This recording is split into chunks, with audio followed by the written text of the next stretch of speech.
अनंत काल से है ये मंदिर और हमेशा रहेगा। इसके पत्थर देखो, पुराने वाले तो गजब ही थे, नए वाले भी बहुत सुंदर हैं। युधिष्ठिर महाराज, आपकी बड़ी लीला है।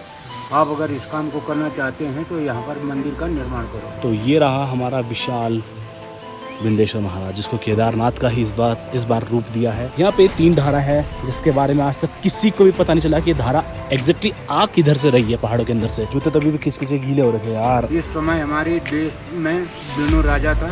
उस समय यहाँ पर बिंदी, जो तुमने अभी हाथ जोड़े, जहाँ पर इस बिंदी की पराक्रमा करके जो लोग इस बिंदी की पराक्रमा और बिंदी का स्मरण करते हैं, उसकी पूजा करते हैं, वो उस वैकुंठ धाम को जाते हैं।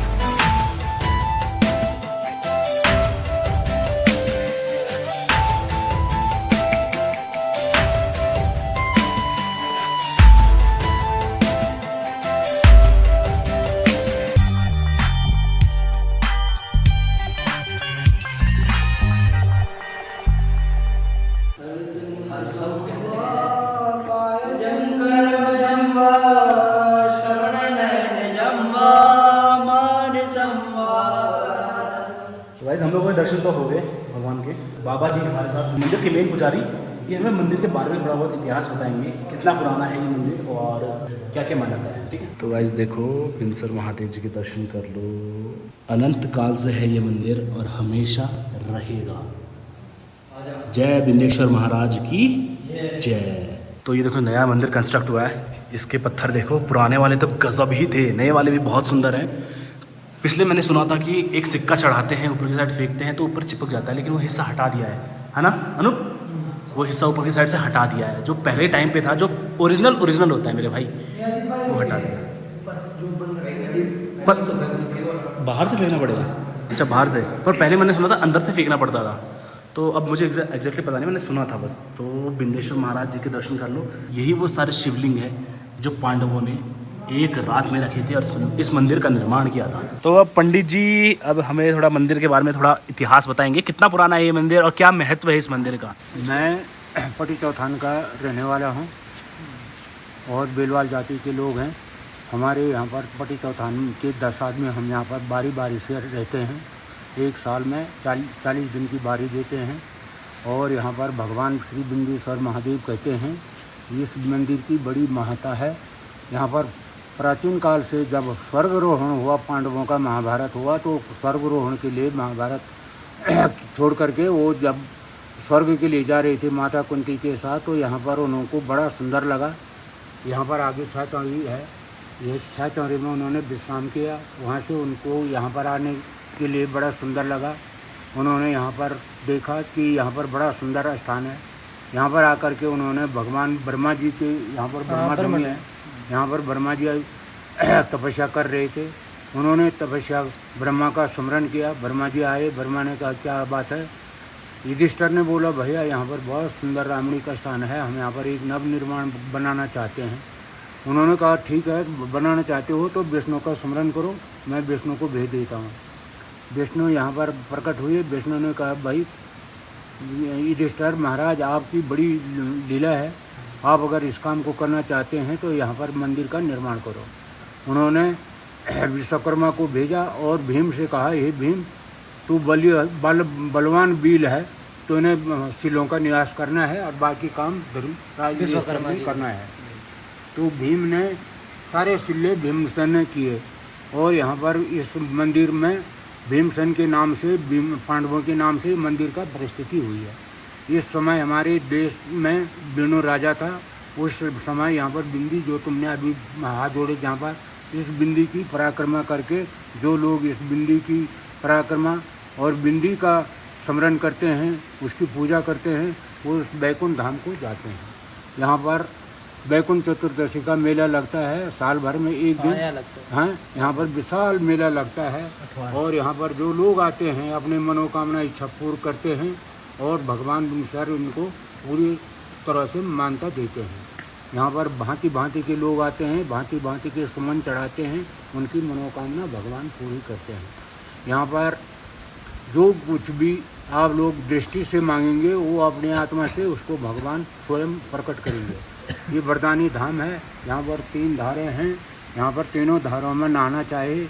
यहाँ पर अंदर जो अभी के आपके सिर पर चंदन लगी है, ये अक्षत पीस करके लगाए जाते हैं और वहाँ पर चंदन की लकड़ी से घोटे जाते हैं। अच्छा, अक्षत पीस कर हाँ, चावल मतलब। हाँ, उसमें मतलब अक्षत लगाए नहीं जाते हैं, घोटे जाते हैं। हमारे घर गांव में मतलब अक्षत लगाते हैं, चावल लगाते हैं, यहाँ चावल नहीं लगाते हैं। अच्छा, यहाँ घोट चंदन के साथ भिगाए हुए हैं और घोट करके लगाए जाते हैं, चंदन बोलते हैं इसके लिए। और वो लकड़ी जो है चंदन की है, इसलिए यहाँ का महत्व बहुत बड़ा भारी है। यहाँ से लोग ब्रह्मधुनी को जाते हैं, यहाँ पर ब्रह्मधुनी का दर्शन करना भी अनिवार्य है। यहाँ पर ऊपर गुफा है, वहाँ पांडवों ने जब यहाँ भोग लगता था तो पांडवों का भोग वहाँ से बन के यहाँ आता था। वहाँ पीछे बहुत बड़ा गुफा है। तो यहाँ की दीन जो है बहुत अच्छी दीन है। जब भगवान ब्रह्मा ने सृष्टि की रचना करी है तब से ये मंदिर का भी सृष्टि रची हुई है। यहाँ पर 2016 में ये खंडित हो गया था, ये मंदिर बिल्कुल ख़त्म हो गया जब था। आप बता रहे थे। हाँ, इसके बारे में मैं बता रहा हूँ। यहाँ पर श्री गोजाल जी महाराज जी आए, यहाँ पर उन्होंने विधायक थे, उन्होंने यहाँ पर देखा मंदिर का पुनर्निर्माण करवाया। कि मंदिर ध्वस्त हो रहा है, क्या तो करना है। मतलब ये भूकंप क्या हुआ उस टाइम, मतलब क्या हुआ? वो जमीन दलदली है, ये हाँ, धंस गया पेड़ था। पौधे हैं, ये हिल करके इसकी जमीन बैठ गई थी ये। अच्छा, तो इसमें जो पुराना मंदिर था बहुत बड़े बड़े सिले थे, उन सिलों में लोहे के सरियल डले हुए थे, तो वो धसक गए थे। वो भगवान की लीला से अटके हुए थे, नहीं तो इतने इतने छांटे हो गए थे। अच्छा, पत्थर। हाँ, वो धसक गए थे। तो गोजाल जी विधायक थे, उन्होंने यहाँ पर, वो बद्रीनाथ केदारनाथ समिति के अध्यक्ष थे, वो यहाँ आए। उन्होंने 2015-16 में ये मंदिर भी अभी समिति में चला गया था। ये समिति में अभी पक्का नहीं हुआ वहाँ। अच्छा, वो समिति ने यहाँ पैसे दे रखे हैं 4 करोड़ रुपए। अच्छा, बद्रीनाथ समिति ने ही बनाया इसको। अच्छा, उस समय वो अध्यक्ष थे वहाँ, अच्छा, गोदयाल जी। गोजाल जी। तो उन्होंने यहाँ पर इस मंदिर का हमसे प्रस्ताव मांगा। बोला भाई पुजारी जी, आप क्या चाहते हैं, इसका नव निर्माण भी करना है कि इसी के ऐसे ठाल ठूल कर देना है। तो हमने कहा ठाल ठूल तो एक दिन गिरी जाएगा, इसलिए इसमें नया निर्माण कर दो। तो उन्होंने प्रस्ताव पास किया। उसके बाद पटी चौथान की जनता से संबोधित किया। पटी चौथान की जनता ने भी यही बोला कि जो पुजारी लोग बोल रहे हैं वही अच्छा है। तो गोजाल जी ने यहाँ पर 4 करोड़ की इस्टीमेट रखी और 4 करोड़ में ये मंदिर बन गया। और बेचारे का यहाँ पर 3 बार उठ गया, तीनों बार जनता ने साथ नहीं दिया, तो उसमें हमारे तुम्हारे क्या दोष हैं। और उसके बाद बन रहे गोजाल की दीन है। अच्छा, यह बता रहा हूँ। चलो ठीक है, धन्यवाद। और ब्रह्मा डुंगी का क्या था सीन, क्या कि वो ब्रह्मडुंगी जो है ना, ब्रह्मा वहाँ मैंने बताया नहीं कि वहाँ ब्रह्मा जी वहाँ तपस्या कर रहे हैं। ब्रह्मा जी की तपस्या की तपस्या वहाँ की पांडवों ने। पांडवों तो ने ब्रह्मा जी वहाँ से प्रकट बुलाए होके, यहाँ। जब वहाँ ब्रह्मा जी प्रकट हुए, ब्रह्मा जी क्या बहुत बड़ा ब्रह्मा विश्राम जी है को वहाँ। युधिष्ठिर ने बोला हाँ, कि वहाँ ब्रह्मा जी ने तो तपस्या की है। भीम ने वो पत्थर रखा था वहाँ पे। हाँ, वहाँ विशाल है वो, भीमशिला है, बहुत बड़ा बहुत पत्थर बड़ा है। विशाल है। तो वैसे दर्शन हो गए बिंदेश्वर महाराज जी के। एक लास्ट लुक देख लो इस व्लॉग में, क्योंकि अब फिर हम जाने वाले हैं। पहले पूजा यहाँ पे होती थी, जैसे आपको मैंने पिछले व्लॉग में दिखाया। नंदी जी वहाँ पे हैं, उस साइड को मूव करके, उस साइड पे पहले मंदिर था। अब बोला जा रहा है कि नंदी को यहाँ पे शिफ्ट करेंगे, इस साइड को मूव करेंगे जहाँ पे शिवलिंग है। तो ये रहा हमारा विशाल बिंदेश्वर महाराज, जिसको केदारनाथ का ही इस बार रूप दिया है। घंटियाँ चढ़ा रखी है लोगों की मनोकामनाएं। मैं प्रार्थना करता हूँ भगवान बिंदेश्वर महाराज से कि सबकी मनोकामनाएं पूरी करे। जो ये वीडियो देख रहे हैं, जो आपका नाम लेते हैं, जो आपका स्मरण करते हैं, सबकी मनोकामनाएं पूरी हो। यहाँ पे 3 धारा है, जिसके बारे में आज तक किसी को भी पता नहीं चला कि ये धारा एग्जैक्टली आ किधर से रही है। पहाड़ों के अंदर से एक गुफा भी बताई जा रही है ऊपर की साइड, जहाँ पे पांडवों का भोजन बनता था। अब हम जाएंगे, पहले नाश्ता करेंगे। सुबह से 2-2 बार की चाय हो चुकी है, अब हम नाश्ता करेंगे, मैगी वैगी खाएंगे। उसके बाद हम लोग निकलेंगे यहाँ से ब्रह्मा डुंगी के लिए, यानी कि भीम पुल भी बोलते हैं शायद उसको, वहाँ पे निकलेंगे हम लोग। तो भाई ने मैगी बना दी, मैगी खाते हैं।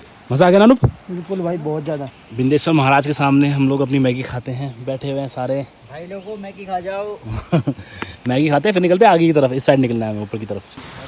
मैगी तो बड़ी चटपटी बनाई है, मस्त बनाई है। ठीक है, बाबा जी ने आधा लगा रखा है सबके। पिछले 3 घंटे में हमारी तीसरी चाय है, वही बिंसर महादेव के सामने पी रहे हैं हम लोग। वाह, जूते तभी भी किस किसी गीले हो रखे यार। अब हम लोग जा रहे हैं ब्रह्मा डुंगी की तरफ। व्लॉग्स टू बी कंटिन्यूड इसलिए है क्योंकि मज़ा आता है, सारी इन्फॉर्मेशन मिल जाती है। कैसा लगा तुझे, मज़ा आ गया? बहुत अच्छा है, बहुत अच्छा, सुकून है यार। यहाँ पे आओ तो यार टाइम लेके आओ, ये नहीं कि रातों रात आए रातों चले गए। मन तो हमारा 1-2 दिन और कर रहा है, लेकिन हमें जाना है। और रास्ता जो हम बोल रहे थे ना कि नीचे वाले रास्ते से जाएंगे, नया रास्ता देखेंगे जो 1 किलोमीटर है रोड से, इस रास्ते जगतपुरी की साइड वगैरह से, वो टूट रखा है रास्ता। कल रात की बारिश से ना पूरी रोड ही टूट गई, खतरनाक माहौल हो गया भाई। अब हमें वापस 11-12 किलोमीटर जाना पड़ेगा। पहले ब्रह्मा डूंगी जाना पड़ेगा 1.5 से 2 किलोमीटर, उसके बाद वापस इधर आना पड़ेगा 1.5-2 किलोमीटर, फिर हमें 11-12 किलोमीटर वापस जाना पड़ेगा। बहुत टाइम लग जाएगा, शाम तक ही पहुँचेंगे घर। वॉल को करते हैं क्रॉस। गंदा पानी आ रहा है देखो, ऊपर कहीं से कुछ ना कुछ मिट्टी मिल गई होगी।